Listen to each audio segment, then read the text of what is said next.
ಪೂರ್ವವಾಗಿ ಧನ್ಯವಾದಗಳು. ಹಾಗೆ ನನ್ನ ಸ್ಯಾನಿಟರಿ ಮಿತ್ರರು ಹೊರಗುತ್ತಿಗೆ ಆಧಾರದ ಕೆಲಸ ಮಾಡ್ತಿದ್ದಂಥ ಅವ್ರಿಗೂ ಕೂಡ ನನ್ನ ಹೃದಯಪೂರ್ವಕ ಧನ್ಯವಾದಗಳು. ಹಾಗೆ ಇವತ್ತಿನ ನಮಗೆ DPS ಸಿಸ್ಟಮು ಸುಮಾರು ವರ್ಷದ ಕಾಲದಿಂದ ನಮಗೆ ಆಗಬೇಕಾಗಿತ್ತು. ನಾವು ಆಲ್ರೆಡಿಗೆ DPS ರೆಡಿ ಮಾಡಿ ಇದಾಗಿತ್ತು. ಇಷ್ಟೊತ್ತಿಗೆ ಯಾವಾಗೂ ಆಗಬೇಕಾಯ್ತು. ಕಾರಣ ಅಂತ ಸ್ವಲ್ಪ ಅವರು ಇವರು ಬೇರೆ ರೀತಿಯಲ್ಲಿ ಅದು ಅಡೆತಡೆನೇ ಆಗಿ ತೊಂದರೆ ಕೊಟ್ಟರು. ಅದು 700-600 ಜನದ್ದು ಸ್ಯಾನಿಟರಿ ವರ್ಕರು ಡ್ರೈವರ್ದು ಇಬ್ಬರದು ನಾವು DPSಗೆ ರೆಡಿ ಮಾಡಿದ್ವಿ. ಮ್ಯಾನೇಜ್ಮೆಂಟ್ಗೆ ಲೆಟ್ರ್ ಕೊಟ್ಟಿದ್ದೀವಿ. ಮ್ಯಾನೇಜ್ಮೆಂಟು ಒಪ್ಪಿತ್ತು. ಆಲ್ರೆಡಿಗೆ ಬೋರ್ಡ್ ಮೀಟಿಂಗಲ್ಲೂ ಮಾಡಿ ಎಲ್ಲ ರೆಡಿ ಮಾಡಿದರು. ಇನ್ನೇನು ಈ ವಾರದಲ್ಲಿ ಕಳಿಸ್ತೀವ್ರಿ ಅಂತ ಹೇಳಿದರು. ಅದನ್ನು ಬೇರೆ ರೀತಿಯಲ್ಲಿ ಕೆಲವರು ಸೃಷ್ಟಿ ಮಾಡಿ ಬೇರೆ ರೀತಿ ಆಯಿತು. ಹಾಗೆ ಮತ್ತು ನಮಗೆ ಮಾಹಿತಿ ಏನು ಬಂದಂದರೆ ಈಗ ಸೊಸೈಟಿ ಮುಖಾಂತರ ಮಾಡ್ತೀನಂತ ಹೇಳಿದ್ರು. ಈ ಮೀಟ್ ರೀಡರಿಂದ ಹಿಡ್ದು ಸ್ಯಾನಿಟ್ರಿ ಅವ್ರದ್ದು ಡ್ರೈವರ್ದೆಲ್ಲ ನಮಗೆ ದಯವಿಟ್ಟು ಸ್ವಾಮಿ ಆ ಥರ ನಮಗೊಂದು ಸೊಸೈಟಿ ಬೇಡ. ಸೊಸೈಟಿ ಮಾಡಿದ್ರು ಒಂದೇ, ಕಾಂಟ್ರಾಕ್ಟ್ ಇದರಲ್ಲಿ ಮಾಡಿದ್ರು ಒಂದೇ. ಸೊಸೈಟಿ ಮಾಡೋ ಥರ ಇದ್ದಿದ್ರೆ ನಾವು ಇಷ್ಟು ದಿನ ಇರ್ತಾ ಇರಲಿಲ್ಲ. ಯಾವಾಗೋ ನಾವು ಮಾಡಿಸ್ಬಿಡ್ತಾ ಇದ್ವಿ. ಅದೇನು ಒಂದು ವಾರದಲ್ಲಿ ಕೆಲಸ ಅದು ನಮ್ಮ ಮ್ಯಾನೇಜ್ಮೆಂಟ್ ಕಡೆಯೇ ಮಾಡಿಸ್ಬೋದಾಗಿತ್ತು. ಹಂಗಾಗಿ ನಾವು ದಯವಿಟ್ಟು ಸರ್ ನಾವು ಏನಿದ್ರು ನಮಗೆ DPS ಬೇಕಂತ ನಾವು ಇದು ಮಾಡಿದ್ವಿ. ಆಮೇಲೆ ನಮ್ಮ ಮೈಸೂರು ನಾರಾಯಣ ಅವ್ರ ಹತ್ರನೂ ನಾವು ಚರ್ಚೆ ಮಾಡಿ ಮೈಸೂರು ನಾರಾಯಣ ಅವರು ಇಲ್ಲಪ್ಪ ನೀವು ಯಾವುದೇ ಕಾರಣಕ್ಕೂ ಸೊಸೈಟಿಗೆ ಮಾತ್ರ ಒಪ್ಕೋಬೇಡಿ, ಒಪ್ಕೊಂಡ್ರೆ ನೀವು ತುಂಬ ಅನ್ಯಾಯ ಆಗೋಗ್ತೀರಾ ನಿಮ್ಮ ಸ್ಯಾನಿಟರಿ ಅವರಾಗಲಿ ವಾಟ್ರ್ ಅವರಾಗಲಿ ಅಂತ ಹೇಳಿದ್ರು. ದಯವಿಟ್ಟು ಬನ್ನಿ ಸರ್, ದಯವಿಟ್ಟು ನಮಗೆ ಸ್ವಲ್ಪ ಹೆಲ್ಪ್ ಮಾಡಬೇಕು, ಸಹಾಯ ಮಾಡಬೇಕಂತ ಕೇಳಿದ್ದಕ್ಕೆ ಆಯ್ತಂತ ಅವ್ರು ಬಂದು ಇವತ್ತು ಅವರು ಕುಂದುಕೊರತೆ ಕೇಳಿ ನಾನು ಮಾಡಿಸ್ಕೊಡ್ತೀನಂತ ಇದು ಇಮಿಡಿಯೇಟ್ಲಿ ಚೇರ್ಮನ್ ಸಾಹೇಬರಿಗೆ ಕಳಿಸಿ ಕವರಿಂಗ್ ಲೆಟ್ರ್ ಹಾಕಿ ಅಂತ ಹೇಳಿದ್ದಾರೆ. ಸರಿ ಅಂದ್ಬಿಟ್ಟು ಇದು ಮಾಡಿದ್ರು. ಅಲ್ಲಿಂದ ಇವತ್ತು ಒಂದು ಮೀಟಿಂಗ್ ನಡೀತಾ ಇತ್ತು. ಲೇಬರ್ ಕಮಿಷನರ್ ಅವ್ರದ್ದು ಎಲ್ಲ ಫುಲ್ಲು ಒಂದು ಮೀಟಿಂಗ್ ನಡೀತಾ ಇದ್ದಾಗ ನಾವು ಅವ್ರ ಗಮನಕ್ಕೆ ತಂದಿದ್ವಿ ಮೈಸೂರು ನಾರಾಯಣ ಅವ್ರಿಗೆ. ಇವತ್ತು ಅಲ್ಲಿ ಬೇರೆ ಥರ ಚರ್ಚೆಗಳು ನಡೀತಾ ಇತ್ತು. ಚರ್ಚೆ ಅಂದರೆ ಯಾವ ಥರ ಅಂದರೆ ಇವ್ರದ್ದು ಅರಿಯಸ್ ಕೊಟ್ಟಿಲ್ಲ, ಪಿಂಕ್ಷನ್ ಇದು ಬೇರೆ ರೀತಿಯಲ್ಲಿ ಮಾತಾಡ್ತಾಯಿದ್ರು. ಓಟ್ ಇದಂತೆ ಅದು ಇದು. ಮುಖ್ಯವಾಗಿ ನಮಗೆ ಬೇಕಾಗಿರೋದು DPS ಸ್ವಾಮಿ. DPS ಬಂದರೆ ಆಟೋಮೆಟಿಕ್ ಅವೆಲ್ಲ ಬರುತ್ತೆ. ಅವು ಬಿಟ್ಬಿಟ್ಟು ನಮಗೆ ಅದು ಕೊಟ್ಟಿಲ್ಲ ಇದು ಕೊಟ್ಟಿಲ್ಲ ಅನ್ನೋದು ಬೇಡ. ನಮಗೆ ಏನಿದ್ರು ಡೈರೆಕ್ಟಾಗಿ ನಮಗೆ DPS ಸಿಸ್ಟಮು ನಮಗೆ ಕೊಡಿ, ನಮಗೆಲ್ಲ ರೀತಿ ನ್ಯಾಯ ಆಗುತ್ತೆ, ಎಲ್ಲ ರೀತಿ ಇದಾಗುತ್ತೆ ಅಂದ್ಬಿಟ್ಟು ನಮ್ಮ ಇವರು ಹೋಗಿ ಇವತ್ತು ನಮ್ಮ ಮೈಸೂರು ನಾರಾಯಣನವರು ಡೈರೆಕ್ಟಾಗಿ ಇವತ್ತು ಹೋಗಿ ಅವರು ಲೇಬರ್ ಕಮಿಷನರ್ ಹತ್ರ ಫಸ್ಟು ಇದು ಇಮಿಡಿಯೇಟ್ಲಿ ಆಗಬೇಕ್ರಿ DPS ಸಿಸ್ಟಮು. ನೀವು ಯಾವುದೇ ಕಾರಣಕ್ಕೂ ನೀವು ಸೊಸೈಟಿ ಮುಖಾಂತರ ಅಂತೂ ಮಾಡೋಕ್ಕೆ ಹೋಗಬೇಡಿ. ಮಾಡಿದ್ರೆ ತುಂಬ ಅನ್ಯಾಯ ಆಗ್ತಾರೆ. ನಮ್ಮ ಸ್ಯಾನಿಟರಿ ಅವ್ರು ಇರ್ಬೋದು, ವಾಟ್ರ್ ಅವ್ರು ಇರ್ಬೋದು, ಇದೇನೇ ಆಗಲಿ ನಮ್ಗೆ ಇದು ಮಾಡಿಕೊಡಿ ಅಂದ್ಬಿಟ್ಟು ಇವತ್ತು ಹೋಗಿ ನಮ್ಮ ಮೈಸೂರು ನಾರಾಯಣ ಅವ್ರು ಮಾತಾಡಿದ್ರು. ಅವ್ರು ಮಾತಾಡಿದ್ದಕ್ಕೆ ತುಂಬ ಇದಾಯಿತು. ಅಲ್ಲಿ ಬೇರೆ ರೀತಿಯಲ್ಲಿ ನಡೀತಾ ಇತ್ತು. ಬೇರೆ ಸೊಸೈಟಿ ಮುಖಾಂತರ ಇವರು ಹೋದ ಮೇಲೆ ಅಲ್ಲಿ ಬೇರೆ ರೀತಿ ಚೇಂಜ್ ಆಯಿತು. ನಿಮಗೆ ಕಾಂಟ್ರಾಕ್ಟ್ನಿಂದ ಏನು ತೊಂದರೆ ಇದೆ? ಕಾಂಟ್ರಾಕ್ಟಲ್ಲಿ ನಮಗೆ ಭದ್ರತೆ ಇಲ್ಲ. ಅವರು ಸುಮಾರು 40-60 ವರ್ಷದ ಕಾಲ ದುಡಿಸ್ಕೊತಾರೆ. ಅವ್ರಿಗೆ ಪಿಂಕ್ಷನ್ ಇಲ್ಲ, ಬೇರೆ ರೀತಿಯಲ್ಲಿ ಯಾವ ಥರನೂ ಇಲ್ಲ. ಆಲ್ರೆಡಿಗೆ ಕೆಲವರು ರಿಟೈರ್ಡ್ 60 ವರ್ಷ ರಿಟೈರ್ಡ್ ಆಗೋಗಿ ಹೊಲ್ಟೋಗಿದ್ದಾರೆ. ಅವ್ರು ಇವತ್ತಿಗೂ ಕೂಡ ಅವರು ಪಾಪ ಅವ್ರ ಮನೇಲಿ ಆಧಾರವಾಗಿ ಅವ್ರು ಇರ್ತಾರೆ. ಅವ್ರು ನಂಬ್ಕೊಂಡಿದ್ದಾಗ ಇವರಿಗೆ ಯಾವುದೇ ಆಗಲಿ ಅವ್ರಿಗೆ ಇದಿಲ್ಲ. ಏನೋ ಆಚೆ ಕಡೆ ರಿಟೈರ್ಡ್ ಆಗಿ ಆಚೆ ಹೋದರೆ ಪಿಂಕ್ಷನ್ ಇದ್ದಾರ ಯಾವುದೋ ಥರ ಸಿಗ್ತಾ ಇಲ್ಲ ಸ್ವಾಮಿ ಅವರಿಗೆ. ಅದರಿಂದ ನೀವು ಏನು ಮಾಡ್ಕೊಂಡು ಇವಾಗ ನಮಗೆ ಈಗ ನಾವು ಏನು ಕೇಳಿದ್ದೀವಿ ಅಂದರೆ ನಾವು ದಯವಿಟ್ಟು ನಮಗೆ ಏನು ಪರಿಸ್ಥಿತಿ ನಮ್ಮ ಇರೋದು 18 ವರ್ಷದ ಕಾಲದಿಂದ ನಮ್ಮ ಸ್ಯಾನಿಟರಿ ವರ್ಕರು ಮಾಡ್ತಾ ಇದ್ದಾರೆ. ಯಾಕಂದರೆ ಗೌರ್ಮೆಂಟ್ ಒಂದು ಆದೇಶ ಮಾಡಿದೆ 10 ವರ್ಷ ಆದ್ರೇ 10 ವರ್ಷ ಮೀರಿ ಮಾಡಿದ ಮೇಲೆ ಅವ್ರಿಗೆ DPS ಸಿಸ್ಟಮ್ ಮಾಡಬೇಕಂತ ಇದು ಮಾಡಿದರು. ಹಂಗಾಗಿ ನಮಗೆ ಏನಿದ್ರು DPS ಮಾಡಿಕೊಡಿ ಸ್ವಾಮಿ, ನಮ್ಮದು ಮಿಕ್ಕಿದ್ದು DPS ಒಂದಾಗಿ ನಮಗೆ ಇದಾಗಿದ್ರೆ ಸಾಕು ಅಂತ ಹೇಳಿ ನಾವು ಕೇಳಿದ್ದೀರಿ. ಅವರು ಸೊಸೈಟಿ ಥರ ಮಾಡ್ತಾ ಇದ್ದಾರಲ್ಲಪ್ಪ ಅಂತ ಅಂದರು. ಮಾನ್ಯ ತುಷಾರ್ ಗಿರಿನಾಥ್ ಅವರು ಎಲ್ಲ ಲೆಟ್ರೆಲ್ಲ ರೆಡಿ ಮಾಡಿ ನಮ್ಮ ಲೆಟ್ರೇಡ್ ಕೊಟ್ಟಿರೋದ್ರ ಮೇಲೆ ಆ ವಾಟ್ರ್ ಅವ್ರದ್ದು ಮತ್ತು ಇವ್ರದ್ದು ಇಬ್ಬರದು ಮಾನ್ಯ ತುಷಾರ್ ಗಿರಿನಾಥ್ ಸಾಹೇಬ್ರು ಎಲ್ಲ ಮಾಡಿ ಇವತ್ತು ಇಮಿಡಿಯೇಟ್ಲಿ ನೀವು ಇದು ಮಂಡಳಿಗೆ ಬೇಗ ಅರ್ಜೆಂಟಾಗಿ ಕೊಡ್ರಿ ಅಂತ ಹೇಳಿ ಅದನ್ನು ರೆಡಿ ಮಾಡಿಸಿ ಇವತ್ತಿನ ದಿನ ಕೊಟ್ಟಿದ್ದಾರೆ. ಇವತ್ತು ಮಾನ್ಯ ತುಷಾರ್ ಗಿರಿನಾಥ್ ಸಾಹೇಬರು. ಎಲ್ಲರಿಗೂ ನಮಸ್ಕಾರ. ನಮ್ಮ ಸ್ಯಾನಿಟರಿ ವರ್ಕರ್ಸ್ ಆಗಲಿ ನಮ್ಮ ವೃಂದದವ್ರಿಗೆಲ್ಲರಿಗೂ ನನ್ನ ನಮಸ್ಕಾರ. ನನ್ನ ಹೆಸರು ನರಸಿಂಹಮೂರ್ತಿ ಅಂತ. ನಾನೊಬ್ಬ ಜನರಲ್ ಸೆಕ್ರೆಟರಿ ಆಗಿ ಸ್ಯಾನಿಟರಿ ಯೂನಿಯನ್ ವರ್ಕರ್ಸ್ ಆಫೀಸಲ್ಲಿ ಜನರಲ್ ಸೆಕ್ರೆಟರಿ ವರ್ಕರ್ ಆಗಿ ನಾನು ವರ್ಕ್ ಮಾಡ್ತಾ ಇದ್ದೀನಿ. ಮುಂದುವರೆದಂತೆ ಈಗ ಈ ನಮ್ಮ ಹೌಸ್ನವ್ರಿಗೆ ತುಂಬಾ ಅನ್ಯಾಯ ಆಗ್ತಿತ್ತು ಇಷ್ಟು ದಿವಸಗಳ ಕಾಲ. ಈಗ ನಮ್ಮ ಅಧ್ಯಕ್ಷರು ನಾವೆಲ್ಲ ಸೇರಿಕೊಂಡು ನಮ್ಮ ಮೈಸೂರು ನಾರಾಯಣ ಸಾಹೇಬ್ರನ್ನ ಕರೆಸಿ ಇವತ್ತು ಎಲ್ಲ ಅವ್ರಿಗೆಲ್ಲ ಒಳ್ಳೆಯ ಒಂದು ದಾರಿನ ಕೊಡ್ಸೋಕ್ಕೆ ನಾವು ಹುಡುಕ್ತಾ ಇದ್ದೀವಿ. ಪ್ಲಸ್ ಆಮೇಲೆ ನಮ್ಮ ತುಷಾರ್ ಗಿರ್ನಾ ಸಾಹೇಬ್ರ ಹತ್ರ ಹೋಗಿದ್ವಿ ಇವತ್ತು. ಅವರು ನಮ್ಮ ಒಂದು DPS ಡೈರೆಕ್ಟ್ ಪೇಮೆಂಟ್ ಸಿಸ್ಟಮ್ನ ಅವ್ರು ಮಾಡಿಕೊಡ್ತೀವಿ ಅಂತ ನಮ್ಗೆ ಭರವಸೆ ಕೊಟ್ಟಿದ್ದಾರೆ. ಆ ಒಂದು ಸಂದರ್ಭದಲ್ಲಿ ನಮಗೆ ಹೆಮ್ಮೆನೂ ಆಗಿದೆ. ಏಕೆಂದರೆ ನಮ್ಮಿಂದ ನಮ್ಮ ಸ್ಯಾನಿಟರಿ ವರ್ಕರ್ಸ್ ಆಗ್ಬೋದು ಅಥವಾ ನಮ್ಮ ವಾಲ್ಮ್ಯಾನ್ಗಳಾಗ್ಬೋದು ಇವ್ರಿಗೆಲ್ಲ ಸ್ವಲ್ಪ ಒಳ್ಳೇದಾಗತ್ತೆ ಅಂತ, ಮುಂದಿನ ದಿನಗಳಲ್ಲಿ ಒಳ್ಳೇದಾಗತ್ತೆ ಅಂತ ನಾನು ನಿರೀಕ್ಷೆ ಮಾಡ್ತಾ ಇದ್ದೀನಿ.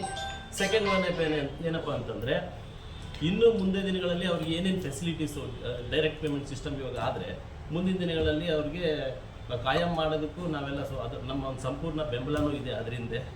ಹಾಗಾಗಿ ನಾವು ಆ ಒಂದು ನಿಟ್ಟಿನಲ್ಲಿ ಇದ್ದೀವಿ ಅಂತ ನನ್ನ ಮಾತು ಮುಗಿಸ್ತಾ ಇದ್ದೀನಿ ಸರ್. ಓಕೆ ಅಣ್ಣ, ಎಷ್ಟು ವರ್ಷದಿಂದ ಈ ಹೋರಾಟ ಮಾಡ್ತಾ ಇದ್ದೀವಿ? ನನ್ನ ಹೆಸರು PC ಕುಳ್ಳಾಯಪ್ಪ, ಹೊರಗುತ್ತಿಗೆ ನೌಕರರ ಸಂಘದ ಅಧ್ಯಕ್ಷ. ನಾವು ಈ ಸಂಘಕ್ಕೆ ಬರಬೇಕಂದ್ರೆ ಫಸ್ಟು ನಾವು ಕಾಯಂ ನೌಕರರಿಗೆ ಕೈ ಜೋಡಿಸಿ ನಮಸ್ಕಾರ ಮಾಡ್ತೀವಿ. ಯಾಕಪ್ಪ ಅಂತ ಹೇಳಿದ್ರೆ, ಅವರೆಲ್ಲ ಒಪಿನಿಯನ್ ತಗೊಂಡು ಏನು ಜನರಲ್ ಬಾಡಿ ಮೀಟಿಂಗ್ ಮಡಗಿ ಅವ್ರ ಒಪಿನಿಯನ್ ನಮ್ಮ ಸಿದ್ದಪ್ಪ ಸರ್ ತಂಡ, ಜನರಲ್ ಸೆಕ್ರೆಟರಿ ನರಸಿಂಹಮೂರ್ತಿ ಸಾರು, ಸಿದ್ದಪ್ಪ ಸಾರು, ಕಾರ್ಯಕಾರಿ ಸಮಿತಿ ಸದಸ್ಯರು, ಪದಾಧಿಕಾರಿಗಳು ಇವರೆಲ್ಲ ಒಂದು ಜನರಲ್ ಬಾಡಿ ಮೀಟಿಂಗ್ ಮಡಗಿ ಆ ಮೀಟಿಂಗ್ನಲ್ಲಿ ಪಾಸ್ ಮಾಡಿ, ನೋಡಪ್ಪ ಇರೋದು ನಾವು ಕಮ್ಮಿ ಇದ್ದೀವಿ, ಅವರೂ ಕೆಲಸ ಮಾಡ್ತಾಯಿದ್ದಾರೆ ನಮ್ಮಲ್ಲೇ ಸ್ಯಾನಿಟರಿ ವರ್ಕರ್ಗಳಾಗಿ, ಅವ್ರು ತುಂಬ ಅನ್ಯಾಯ ಆಗ್ತಾ ಇದೆ, ದಯವಿಟ್ಟು ಅವ್ರು ಮೆಂಬರ್ಶಿಪ್ ಮಾಡ್ಕೊಳ್ಳೋಣ ಅಂತ ನಮ್ಮ ಸಿದ್ದಪ್ಪ ಸರ್ ಅಧ್ಯಕ್ಷರು ಮಾತಾಡಿ ಅವರೆಲ್ಲ ಒಪಿನಿಯನ್ ತಗೊಂಡು ಆಮೇಲೆ ನಮ್ಮನ್ನು ಮೆಂಬರ್ಶಿಪ್ ಮಾಡಿಕೊಂಡು, ಆ ಮೆಂಬರ್ಶಿಪ್ ಆದಮೇಲೆ ನಮಗೆ ಎಲ್ಲ ಅನುಕೂಲಗಳು ನಮ್ಗೆ ಆಗ್ತಾಯಿದೆ. ಏನಪ್ಪ ಅಂದರೆ, ಮೆಂಬರ್ಶಿಪ್ ಆದಮೇಲೆ ನಮಗೆ DPS ಮಾಡಬೇಕು ಅಂತ ಇನ್ನೊಂದು ನಮಗೆ ಹೇಳ್ಕೊಟ್ಟವ್ರೆ. ಮೆಂಬರ್ಶಿಪ್ ಆದಮೇಲೆ ನಿಮ್ಗೆ ಸಂಬಳ ಯಾವ ಥರ ಕೊಡ್ತಾ ಇದ್ದೀರಾ? ಮುಂಚೆ ಮೆಂಬರ್ಶಿಪ್ ಆದಮೇಲೂ ನಮಗೆ ಸಂಬಳ ಚೆಕ್ಕೆ ಕೊಡ್ತಾ ಇದ್ರು, ಆದರೆ ನಮಗೆ ಇದು ಯೂನಿಯನ್ ಫೀಸ್ ಕಟಾವಣೆ ಆಗ್ತಾ ಇರಲಿಲ್ಲ. ಮೆಂಬರ್ಶಿಪ್ ಆದಮೇಲೆ ಯೂನಿಯನ್ ಫೀಸ್ 100 ರೂಪಾಯಿ ಕಟಾವಣೆ ಆಗ್ತಾ ಇದೆ. ಅದರಿಂದಾಗಿ ಆ 100 ರೂಪಾಯಿಯಿಂದ ಕಟಾವಣೆ ಆಗಿದ್ದರಿಂದ ನಮಗೆ ಒಳ್ಳೆ ಭದ್ರತೆ. ಏನಪ್ಪ ಅಂದರೆ, ಏನೇ ಸಮಸ್ಯೆಗಳು ಬಂದ್ರೂ ಬಂದು ಯೂನಿಯನ್ ಅಧ್ಯಕ್ಷರ ಹತ್ರ, ಸೆಕ್ರೆಟರಿ ಹತ್ರ ನಾವು ಬಂದು ಹೇಳ್ಕೊಬೋದು. ನಾವೆಲ್ಲ ಟೋಟಲ್ ನಮ್ಮ ಹೊರಗುತ್ತಿಗೆ ನೌಕರು ಎಲ್ಲರೂ ಬಂದು ಸಮಸ್ಯೆಗಳು ಹೇಳ್ಕೊತಾರೆ. ಅದರಿಂದಾಗಿ ನಮಗೆ ಭದ್ರತೆ ಆಗಿದೆ. ಆಮೇಲೆ ನಮ್ಗೆ DPS ಅಂದ್ರಲ್ಲ, DPS ಮೊಟ್ಟ ಮೊದಲಾಗಿ ನಾವು ಮಾಡಬೇಕಂತ ಒಳ್ಳೆ ಹಠ ಹಿಡಿದವರು ನಮ್ಮ ಸಿದ್ದಪ್ಪ ಸಾಹೇಬರು ಅಧ್ಯಕ್ಷರು. ಹಠ ಹಿಡಿದು ಬಿಟ್ಟು ಹೋಗಿ ಎಲ್ಲ ರೆಡಿ ಮಾಡಿದ್ರು. ಅದರಲ್ಲಿ ತಡೆ ಆಯಿತು. ಆಮೇಲೆ ತಡೆ ಆಗಿದ್ದ ತಕ್ಷಣ ಗೊತ್ತಾಗಿ ಮತ್ತು ಇವರು ಮೈಸೂರು ನಾರಾಯಣ ಸಾಹೇಬರು BBMPಯಲ್ಲಿ 12,000 ಜನಕ್ಕೆ ಮಾಡವ್ರೆ ಈ DPS ಇಂದ ಕಾಯಮಾತಿ. ಅದೇ ಹೋಗಿ ಅವ್ರು ಮೀಟ್ ಮಾಡಿದ್ದಕ್ಕೆ ಅವರು, ನೋಡಪ್ಪ ನೀವು ಒಂದು ಮೀಟಿಂಗ್ ಮಾಡಿರಿ, ಅದೇ ಥರ ನಿಮ್ಗೆ ಮಾಡಿಕೊಡ್ತೀನಿ ಅಂತ ನಮಗೆ ಒಂದು ಭರವಸೆ ಕೊಟ್ಟರು. ಅದೇ ಥರ ಮೀಟಿಂಗ್ ಮಾಡಿ ಅವ್ರನ್ನ ಕರೆಸಿಬಿಟ್ಟು ಈಗ ಅವ್ರು ಬಂದಿದ್ದಕ್ಕೆ ನಮಗೂ ಒಂದು ಭರವಸೆ ಬಂತು, DPS ಆಗುತ್ತೆ. ಇವತ್ತು ಚರ್ಚೆಯಲ್ಲಿ ನಾವೆಲ್ಲ ಮಾತಾಡಿದ್ರಲ್ಲ, ಅದು ನಮಗೊಂದು ಭರವಸೆ ಆಗಿದೆ, DPS ಆಗುತ್ತೆ ಅಂತ. ಅದಕ್ಕೆ ಎಲ್ಲ ನಮ್ಮ ಹೊರಗುತ್ತಿ ನೌಕರರಿಗೆ, ನೀವು ಇನ್ಮೇಲೆ ಏನಾದರೂ ಸ್ಟ್ರೈಕ್ಗಳು ಆಗಿಲ್ಲ ಅಂತ ಪಕ್ಷದಲ್ಲಿ ಏನಾದರೆ ನಾವೆಲ್ಲ ನಿಮ್ಗೆ ಸ್ಟ್ರೈಕ್ ಕರಿತೀವಿ. ಖಂಡಿತ ಎಲ್ಲರೂ ಬಂದು ಸೇರಬೇಕು. ನಾವು ಹೋರಾಟಗಳು ಮಾಡಿದ್ರೇ ನಾವು ಸಾಧಿಸ್ಕೊಳಕ್ಕಾಗೋದು ಅಂತ ಹೇಳಿ ಎಲ್ಲರಿಗೂ ನಮಸ್ಕಾರ ಮಾಡಿ ನಮ್ಮ ಕುಳ್ಳಾಯಪ್ಪ ಹೊರಗುತ್ತಿ ನಗರ ಅಧ್ಯಕ್ಷ ನಮ್ಮ ಮಾತು ಮುಗಿಸ್ತಾ ಇದ್ದೀನಿ. ನಮಸ್ಕಾರ, ನನ್ನ ಹೆಸರು ಪವನ್ ಕುಮಾರ್.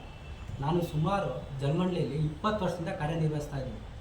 ನಾವು ಸತತವಾಗಿ ಒಂದು 2012ರಿಂದನೂ ಒಂದು ಸಂಘ ಕಟ್ಟಿದ್ವಿ. ಸುಮಾರು 4 ಸಂಘಗಳನ್ನು ಕಟ್ಟಿದ್ದೀವಿ.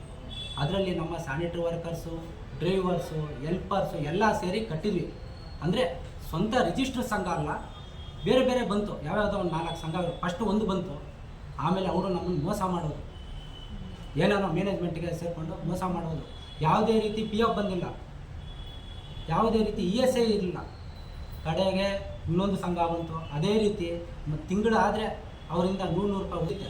ಸರಿ, ಇದೆಲ್ಲ ಒಂದು ಕಡೆ ಇದ್ದಾಗ ನಮ್ಮ ವಾಟ್ರ್ ಅವ್ರಿಗೆ ಯಾವುದೇ ರೀತಿ ಇದು ನಡೀತಾ ಇರಲಿಲ್ಲ. ನಮಗೆ ಈ ಮೈಸೂರು ನಾರಾಯಣರಾವ್ ಅನ್ನೋರನ್ನ ಒಂದು ಅವರೇ ಪರಿಚಯ ಮಾಡಿಕೊಟ್ರು.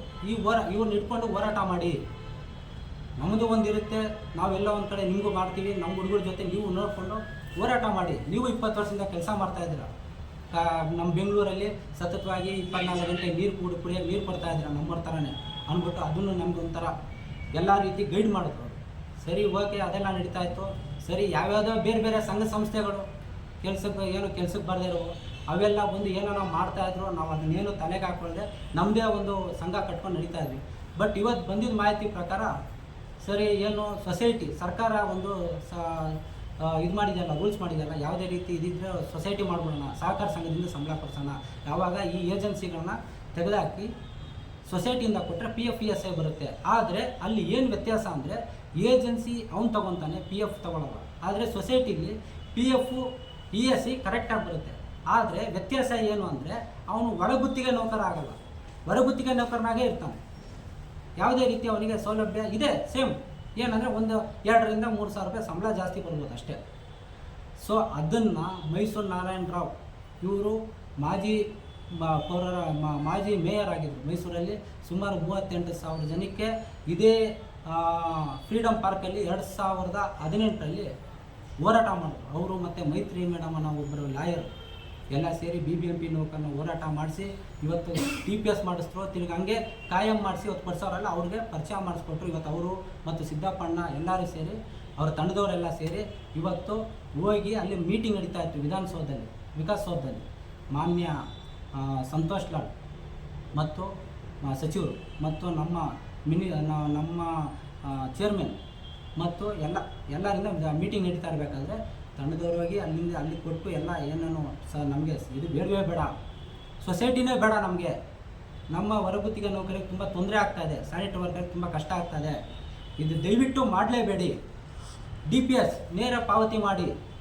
ಸರ್ಕಾರ ಸಿದ್ದರಾಮಯ್ಯ ಕಾಂಗ್ರೆಸ್ ಸರ್ಕಾರ 40,000 ಜನಕ್ಕೆ ನೇರ ಪಾವತಿ ಮಾಡಿದೆಯಲ್ಲ, ಆ ಸಿಸ್ಟಮ್ ನಮ್ಮ ಜಲಮಂಡಲಿಗೆ ಕೊಡಿ, ಎಲ್ಲ ನೌಕರಿಗೂ ಕೊಡಿ, ನಮಗೆ ಯಾವುದೇ ರೀತಿ ಇನ್ನೇನು ಬೇಡ ಅಂದ್ಬಿಟ್ಟು ಮಾಡಿ ಕೊಟ್ಟು ಮಾನ್ಯ ತುಷಾರ್ ಗಿರಿನಾಥ್ ಸಾಹೇಬ್ರಿಗೆ ಮತ್ತು ಮಾನ್ಯ ಕರ್ನಾಟಕ ಸರ್ಕಾರ ಮುಖ್ಯಮಂತ್ರಿ ಸಿದ್ದರಾಮಯ್ಯ ಸಾಹೇಬ್ರಿಗೂ ಎಲ್ಲರಿಗೂ ಕೊಟ್ಟು ಬಂದಿದ್ದಾರೆ. ಮುಂದೆ ಇದೇ ಎಲ್ಲ ನೋಡಿಕೊಂಡು ಆಗುತ್ತೆ ಅಂದ್ಕೊಂಡಿದ್ದೀವಿ. ಅದೇ ಆಶಾಭಾವನೆ ಇದೆ ನಡೆಯುತ್ತೆ ಅಂತ. ನಡೆದಿದ್ದ ಪಕ್ಷದಲ್ಲಿ ಮುಂದೆ ಹೋರಾಟಗಳು ಅವ್ರ ಮಾರ್ಗದರ್ಶನದಲ್ಲಿ ಹೋರಾಟಗಳು ನಡೆಯುತ್ತೆ. ನೋಡೋಣ, ದೇವರಿದ್ದಾರೆ. ಇದು 2 ಮಾತು. ಅಲ್ಲ, ಎಷ್ಟು ಜನ ಇದ್ದಾರೆ ನೀವು ಜಲಮಂಡಳಿಯಲ್ಲಿ? 3,152 ಜನ ಹೊರಗುತ್ತಿಗೆ ನೌಕರರು ಇದ್ದಾರೆ. ವಾಟರ್ ವರ್ಕ್ ಜಲಮಂಡಳಿಯಲ್ಲಿ BWSSB 3,125 ಜನ ಕೆಲಸದವರಿದ್ದಾರೆ. ಎಲ್ಲ ಹೊರಗುತ್ತಿಗೆ ನೌಕರರು. ಇಷ್ಟು ದಿವಸ